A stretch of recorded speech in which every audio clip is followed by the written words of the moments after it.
visi vēlas būt laimīgi, un Dieva vārds mums parāda, ka, ja mēs precīzi izmantosim un pielietosim Dieva vārdu, mēs sasniegsim rezultātus un kļūsim laimīgi.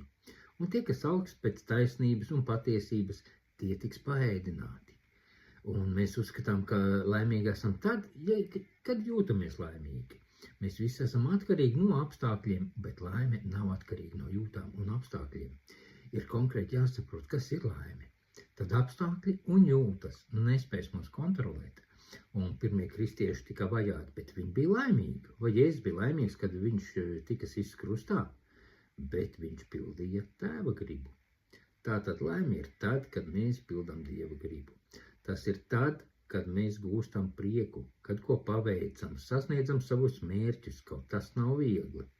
Un mūsu dzīve ir ceļš uz mūžību, un mūžībai ir jābūt mūsu mērķim, lai sasniegtu laimi.